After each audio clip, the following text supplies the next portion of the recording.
A mother's love is one of the greatest gifts one can receive. Incarcerated mothers face a variety of challenges, such as being away from their children and maintaining relationships while in prison. Now, despite these challenges, incarcerated mothers endeavor to maintain relationships with their children through letters, visits, virtual visits, phone calls from the welfare department, and most recently, the family picnic. Today, we are going to chat with two mothers who are incarcerated together with their two sons. Now, there's a spin to this. Both mothers have absolutely no idea that their sons are here with us today. Rise Maximum Radio presents Incarcerated Mothers. I am Vanessa Agard. Welcome. We'll be right back after this break. One voice, one sound. Rise Maximum Radio. Maximum Radio. Welcome back to Incarcerated Mothers. Today I have in studio with me Shelly-Ann Douglas. Good morning to you, Shelly-Ann. Good morning, Mrs. Agard. How are you? I'm fine, thank you. You're sure you're not nervous? A little bit, but not much. That's okay. You know, it's okay to be nervous. It's just there's a few questions that we want to ask you concerning Mother's Day and being a mom. So, you know, there's no reason to be nervous, yes? Okay. So, Shelly, tell me something about yourself. Well, for the record, I'm Shelly-Ann Douglas. I'm over 50 years, I must say.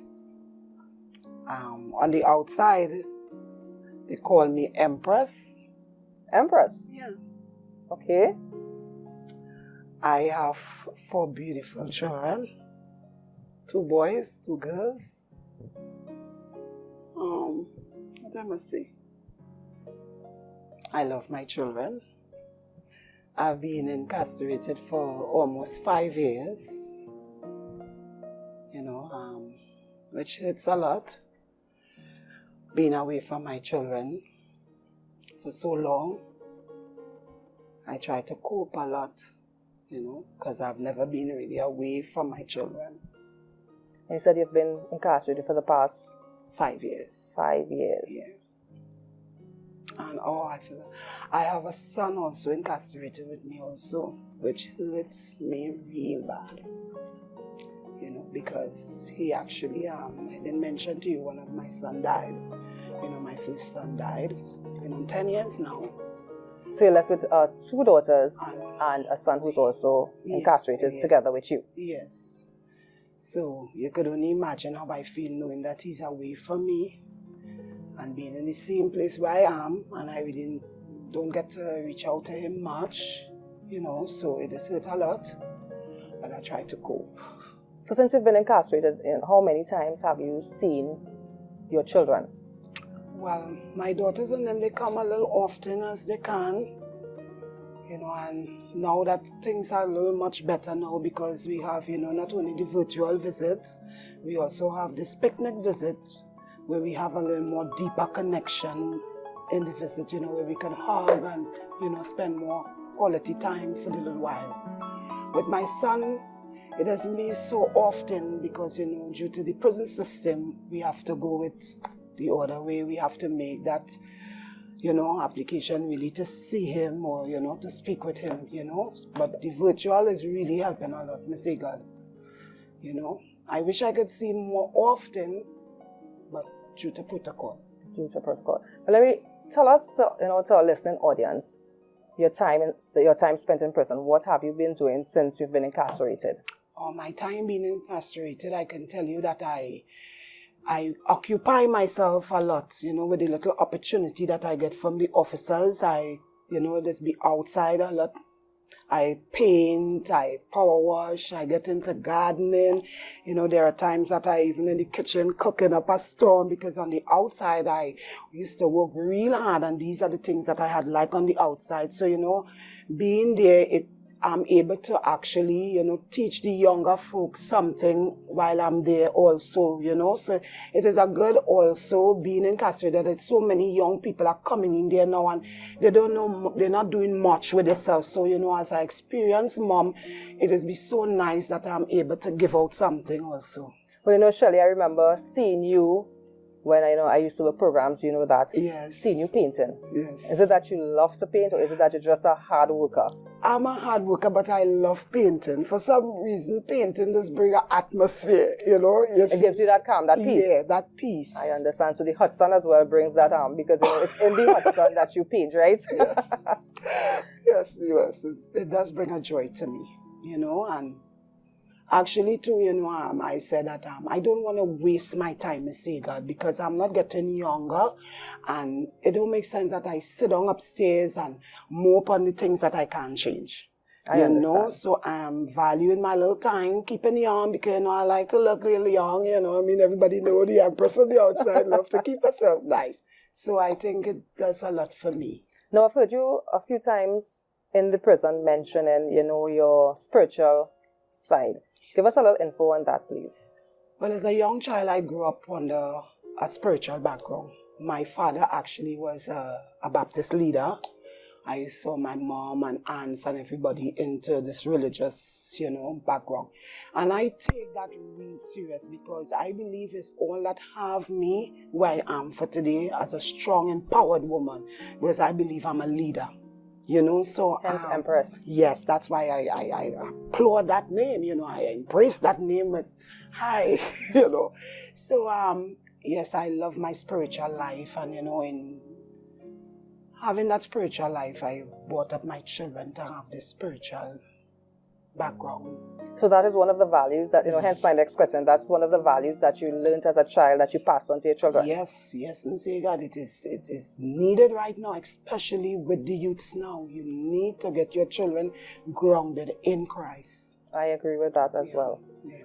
Tell us one of your memorable moments with your family. Oh my God, it's so much, Ms. Agard. There's so much. But there is one that I must say because as a woman, a black woman, I never really had much education, right? Because, you know, long time the parents is like, they more focus on the outside, clean, garden, and rustic. So, you know, I said, when I make my children, one thing I will do is educate them.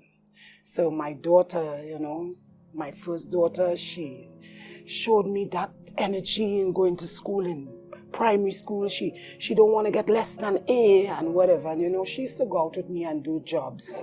And I told her, you know, when I look at how she used to be so happy to work with me. So I told her there, I said, you know, I won't be able to give you money because you are a baby.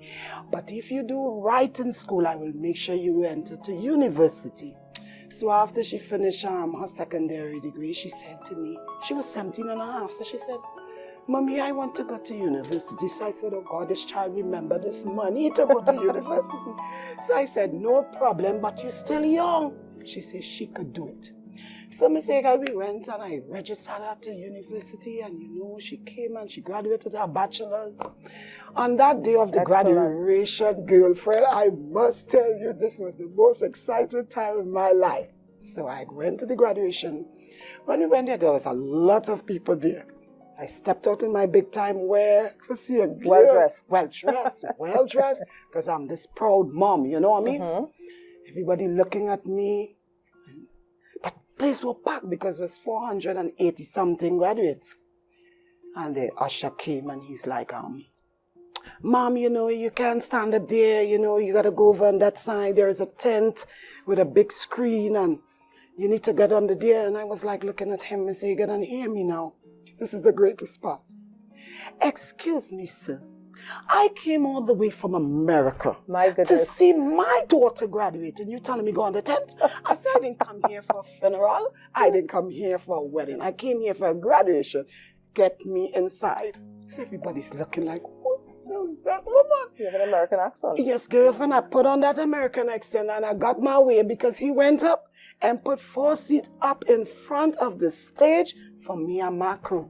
You and your crew. My God, Miss Agard, it was beautiful because when she came down, and you know, I'm this proud black mom, seeing my daughter coming down, you know, graduate of 2018 and 2018, and they call her name. But what was most happy to me, and as a black woman really strive with my children, is when out of 7 children, 7 graduates, she had graduated with an honor. That's what we're talking about. And I was like, this is me like a fool. I'm so excited. I mean, that's my daughter over there. The American accent. Girlfriend. And that was one of the most memorable time for me and my children. So every time you sit back with your children and you know, and I remember those times, my God, that specific time. It bring a joy. It also bring tears because I work real hard. I never had a good job to say. I work my hand and I send my daughter to university where everybody, I believe every child's dream. Yes. You know, and I am a proud mom. Even though I'm incarcerated, I have no shame. Because at the end of the day, I am who I am. And nothing will take that away from me. You know, I am hurting because I give my children everything that I believe I could have given my children. This is not a moment I would have really won for my children because, you know, after my daughter graduated and she was into her master degrees, you know, I came and get whole and end up incarcerated, and I feel like I killed my children's dream, you know, because I am who they looked up to. I was mom, I was dad, I was a friend, you know, so it do hurt. And I feel like a lot has taken away from me and my family because this was the moment I really wanted us to really be so happy because, you know, part of my life was really about abuse. And this was the moment that I really wanted for me and my children.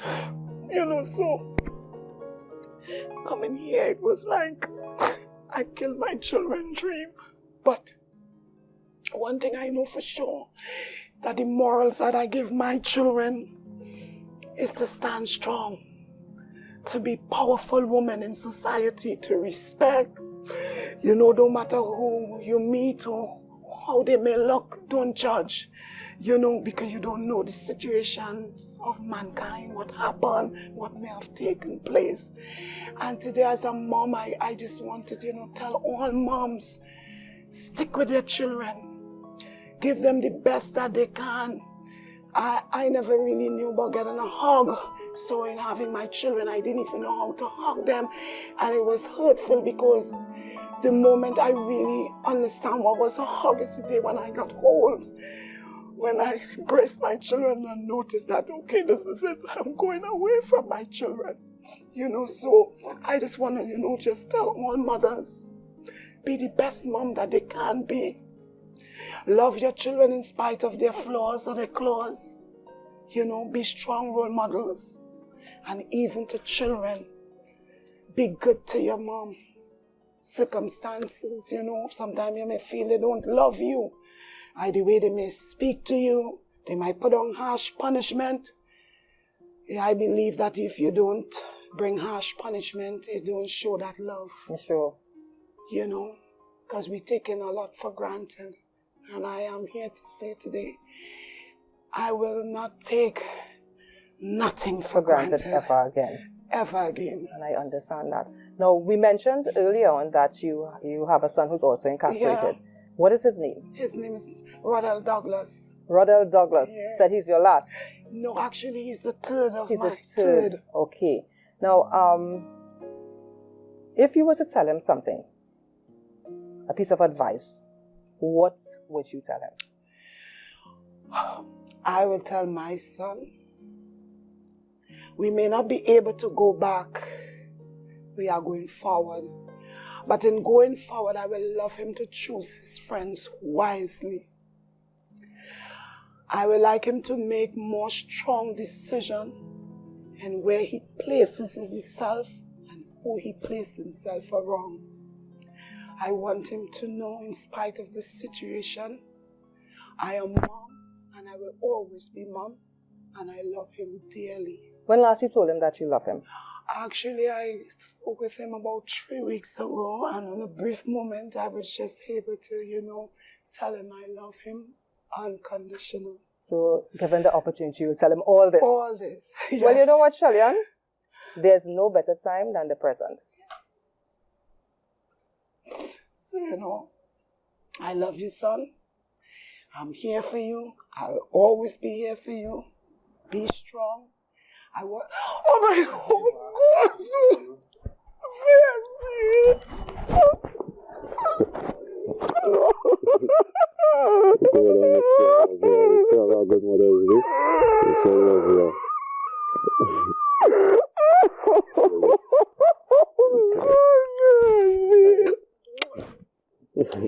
Baby, I love you too, baby. God bless you. Pray.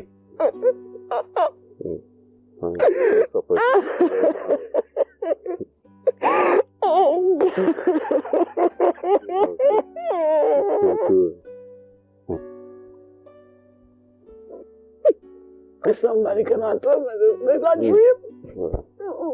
I long to I'm so bad, baby. I long to I'm so bad. 5-6 years, yeah. Look at you. Excuse me.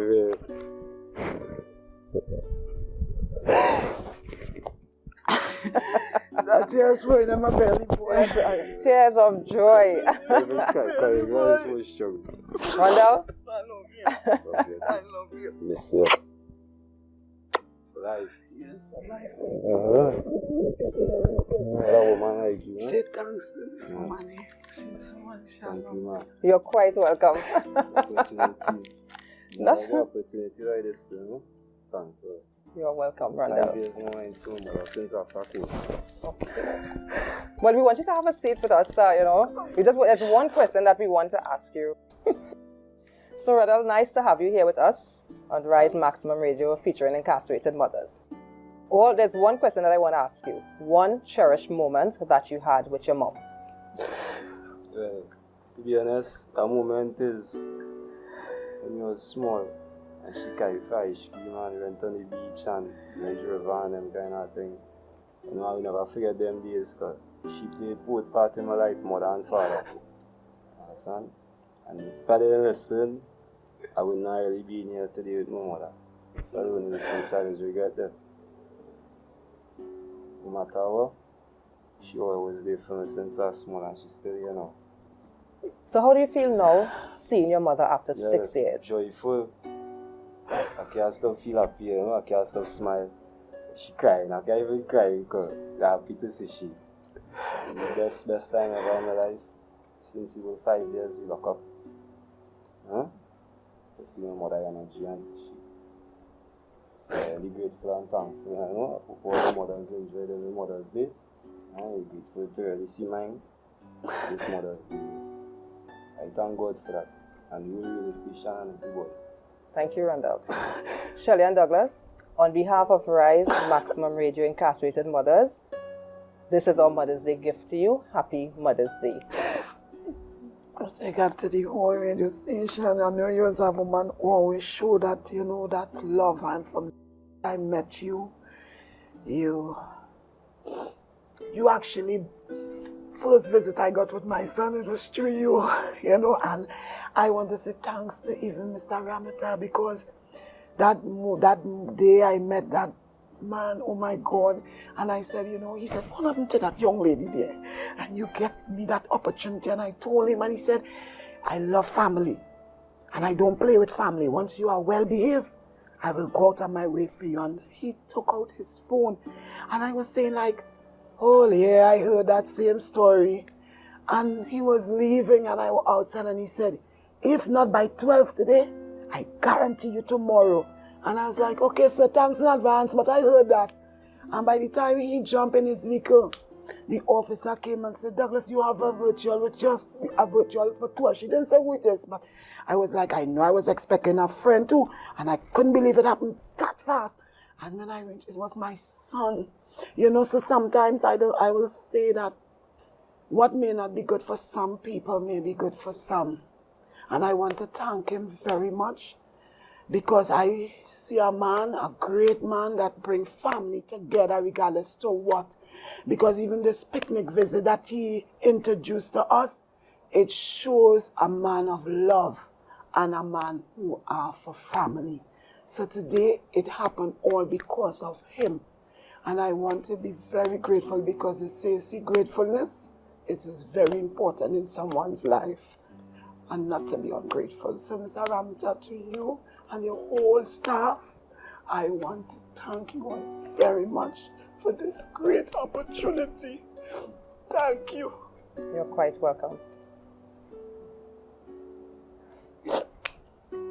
I want to thank you for joining us here on Rise Maximum Radio with Incarcerated Mothers. See you again. One voice, one sound. Rise Maximum Radio. Maximum Radio. Welcome back to Incarcerated Mothers. I am Vanessa Agard, and in studio I have with me Hyacinth Lubon. Good day, Lubon. Good day, Miss again. How are you? Fine, thank you. You're not nervous, right? A little. A little. That's okay. That's okay. We just want you to tell our listening audience something about yourself. Well, I am Hyacinth Lubon. My home name is Galen. I am 64 years of age. I have 7 kids, 5 boys and 2 girls. I have 7 beautiful grandchildren. Okay. And I'm incarcerated for 18 years. You were incarcerated for over 18 years. 18 years. Yes. Wow. I love my children. I miss them. They also miss me a lot. Because when you go by welfare and you give them a call. Mommy, when you come in home, we missing your food. My big son has told me, Mommy, I'm missing your food anyway. No way he could go and eat and get that taste of that food. He just said, Mommy, I'm missing your food, Mommy. And I doesn't know what to tell them. When them grandchildren come for Mother's Day visit and thing, or Angel Street visit, Grandma, when you're coming home, well, when they was much smaller, you could have fooled them. Grandma coming home just now. Mm-hmm. But they're longer, small again. They get big now. My eldest grandchild is 19 years. Wow. The second one is 18 years. So, you can't fool them again, right? Correct. They just wanted, Mommy, Granny, when you're coming home, Granny? Well, I said, child, just go on.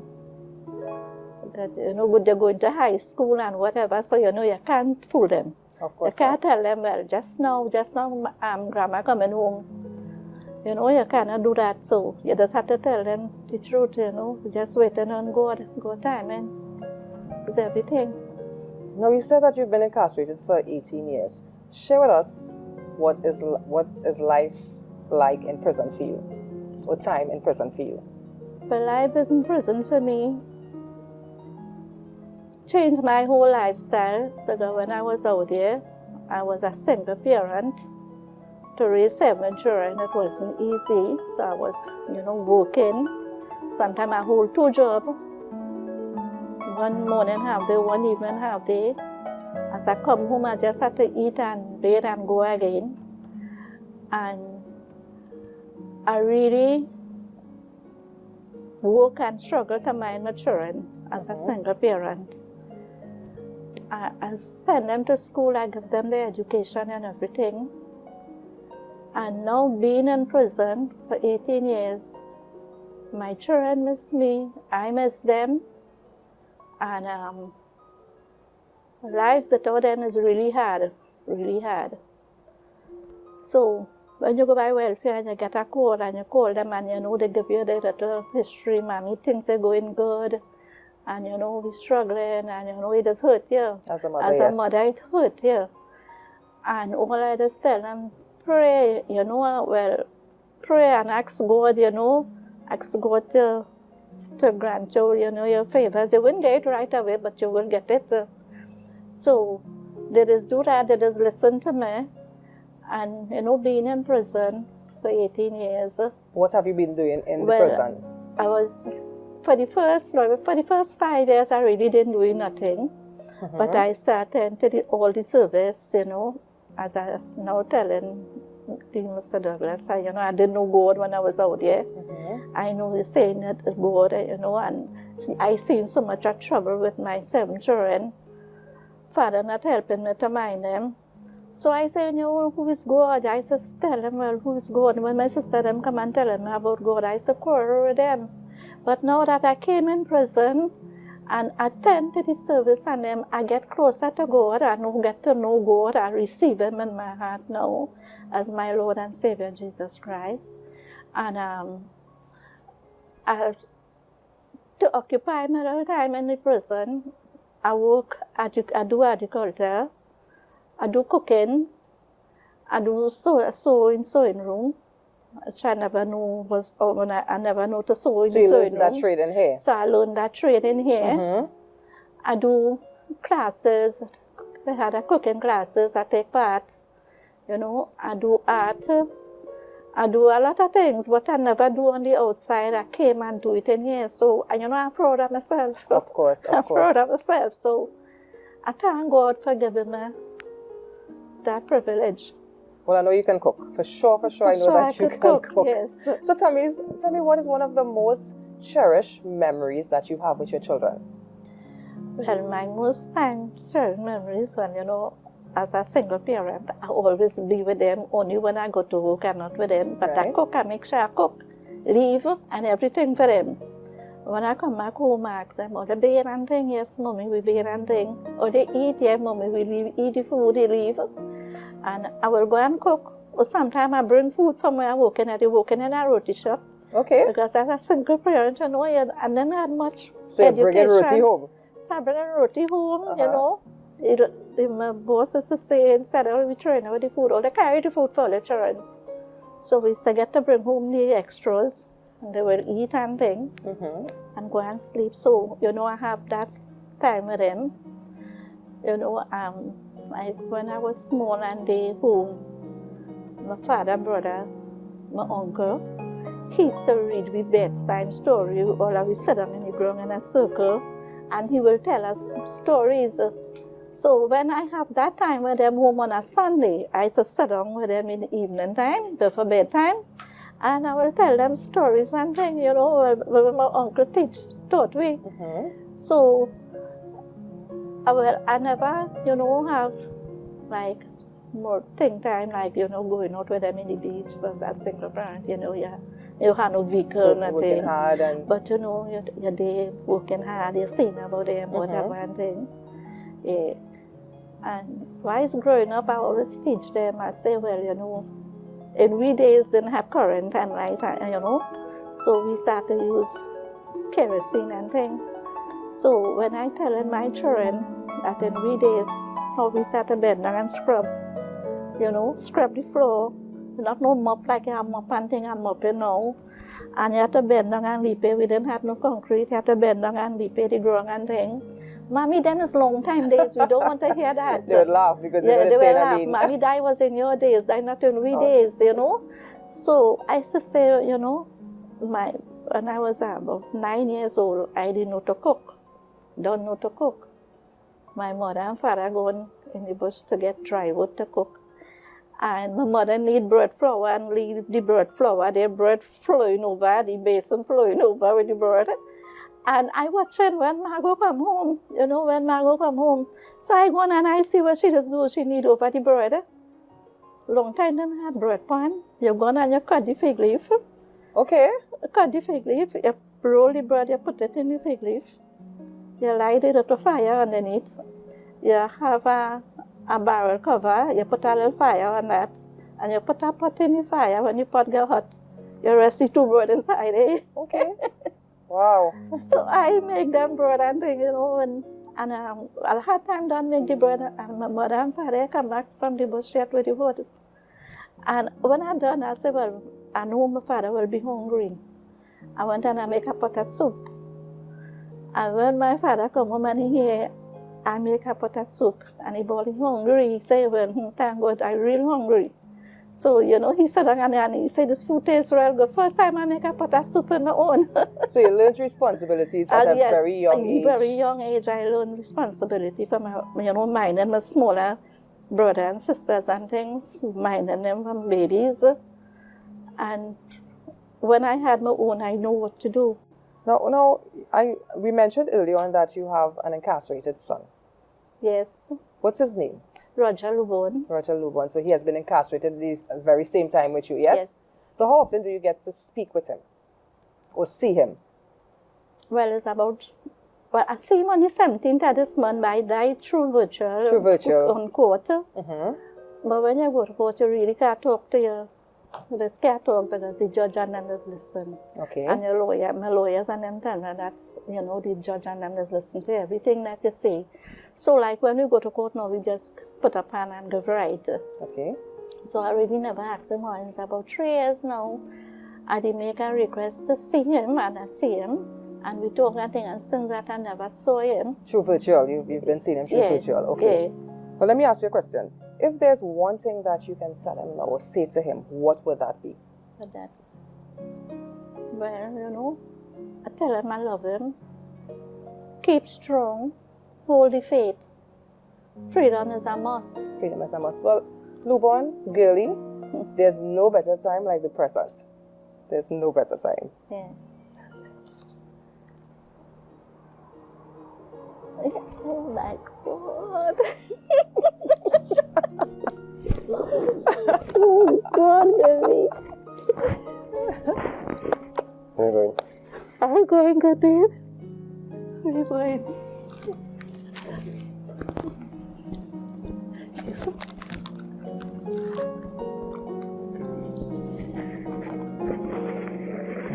Oh God, baby. Keep strong, baby. Only faith. Freedom is a must. Praying and asking God for a speedy trial this year. They say next year, but it cannot be next year. It have to be this year, baby.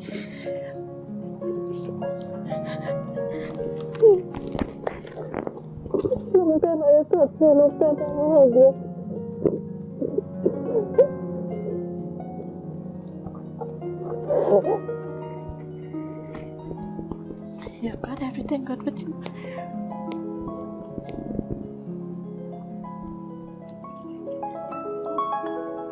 I see your auntie and uncle. Alone. God bless you. Okay.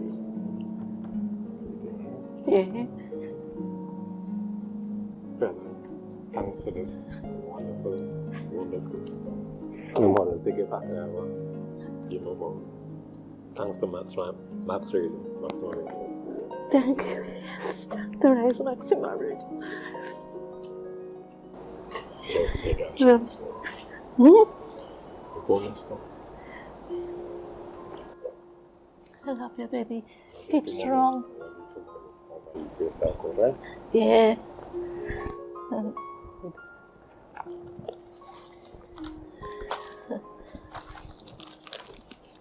Lubon, you can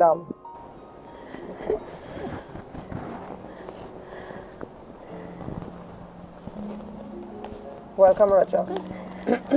Welcome, Roger. How are you? Lubon? Miss. Thank you, miss. Thank you for making this happen. Girlie. Miss, God bless you a million, miss.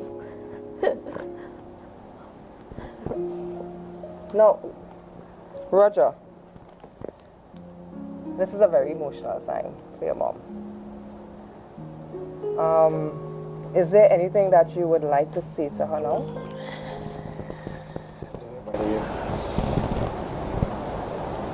Presentation, like my mom, nephew, and everybody. 18 years in jail, I must have one. My messy best in full world in me. Like myself being in here because of my mom.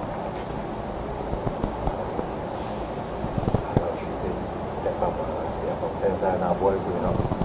This is she of my life. He always tell me when he was a little child growing up, Mommy, when your hair get big and I build my house, I build a room for you. I make a room for you. You have to come and live with me, Mommy. You always tell me that from a child growing up. Yeah.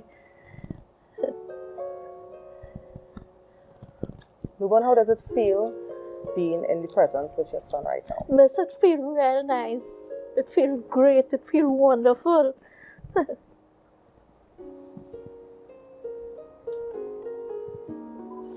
Luborn and Roger, on behalf of the Commissioner of Prisons and Rise Maximum Radio, we wonder this is all for you. Happy Mother's Day. Thank you, miss. Thank you.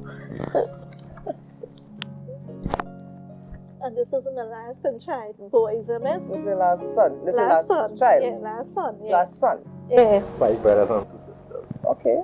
Yeah.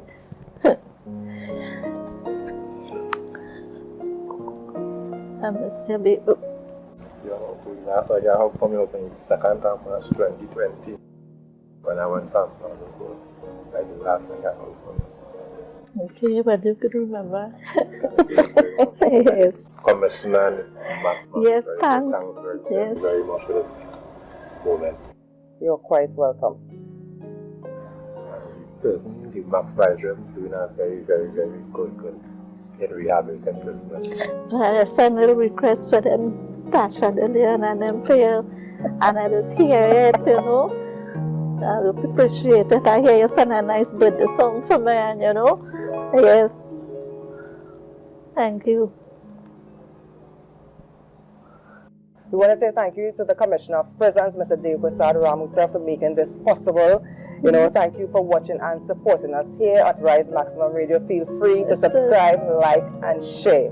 You know, this is a moment that is so touching, and we have seen it with both mothers and sons. Luborn and Roger, thank you again for being part of this program. I am Vanessa Egan, and this is a production of Rise Maximum Radio. Thank you for being part of this. One voice, one sound. Rise Maximum Radio. Maximum Radio.